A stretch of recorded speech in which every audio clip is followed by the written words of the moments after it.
ఇది డెమోక్రసీ. ఆ విధంగా ఉన్నాం మనం.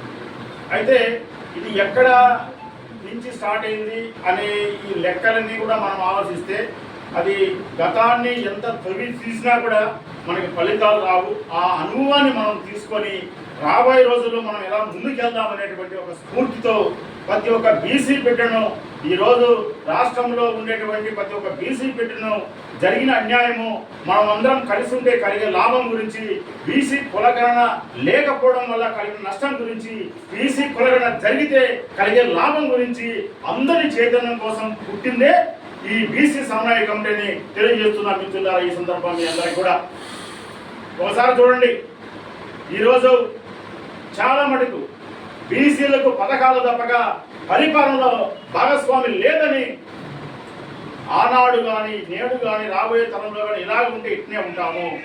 పథకాలు కాదు, పరిపాలనలో బీసీల మేధస్సు ఉండాలి. బీసీల మేధస్సు ఈ సమాజానికి ఏ విధంగా ఉపయోగపడిందో గత చరిత్రలోనే తెలుసు. ఈ దేశంలో ప్రతి ఒక్క బీసీ పరిపాలించిన వ్యక్తులే. దేశ నిర్మాణంలో ప్రతి ఒక్క కులం నేను సైతమని ముందుకు వచ్చేటువంటి కులాలు. బీసీ నేసిన కుండ అందరికి ఉపయోగపడింది, బీసీలు నేసిన బట్ట అందరికి ఉపయోగపడింది, బీసీ బట్ట ఉతికితే అందరికి ఉపయోగపడింది. ప్రతి ఒక్క రంగంలో కూడా సమస్త మానవ జాతిలో ఈ సమాజంలో బీసీలు ఎంతో ముందున్నారు. ఇటువంటి అంశాలన్నీ కూడా పార్టీలకు అతీతంగా ప్రతి ఒక్కరిని చైతన్యం చేసి ముందుకు తీసుకెళ్ళడమే. మరో ముఖ్యమైన ఘట్టం ఏంటంటే బీసీల యొక్క స్థితిగతులు బ్రహ్మాండంగా మార్చినటువంటి విషయం ఏంటంటే జాతీయ పార్టీ నుండి బీఎస్పీ పార్టీ నేను సైతం మనం ముందుకు వచ్చినందుకు ఈ సందర్భంగా మరొకసారి బీఎస్పీ కూడా మన అభినందనలు తెలియజేస్తున్నాం మిత్రులారా. ఏ పార్టీ వచ్చినా స్వీకరిద్దాం. బీసీ కులగణన కోసం ఏ పార్టీ ముందుకు వచ్చినా వాళ్ళందరినీ కూడా మనము ఎంకరేజ్ చేయాలి, వాళ్ళందరూ కూడా గౌరవించాలి.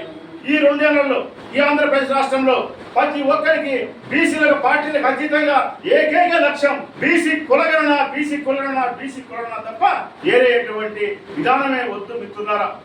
ఎందుకంటే కులగణన సాధించుకుంటే తరతరాలుగా మనం కోల్పోయినటువంటి విద్యా, ఉద్యోగాల్లో, రాజకీయాల్లో, సామాజికంగా అన్నీ కూడా మనకు దక్కుతాయి. ఒకసారి ఆలోచించండి, మనం మన అబ్బాయిని ఒక స్కూల్లో చేర్పించాలంటే ఎన్నిసార్లు ఆలోచిస్తాం? మనం ఏదైనా ఒక సంబంధం కలుపుకోవాలంటే ఎన్నిసార్లు ఆలోచిస్తాం? మీరు ఒకసారి గుర్తుపెట్టుకోండి. అవన్నీ కూడా బిడ్డల భవిష్యత్తు కోసం మనం ఆ విధంగా చేస్తున్నాం. మరి ఒక 20 ఏళ్లలో, ఒక 20 ఏళ్ల తర్వాత రాజకీయాలు చాలా పెను మార్పులు వస్తాయి. అటువంటి అంశాల కోసం కులగణనకు మనం ఏ విధంగా సపోర్ట్ చేయాలి, ఏ విధంగా ముందుకు పోవాలనేది కూడా మనమందరం ఆత్మ పరిశీలన చేసుకొని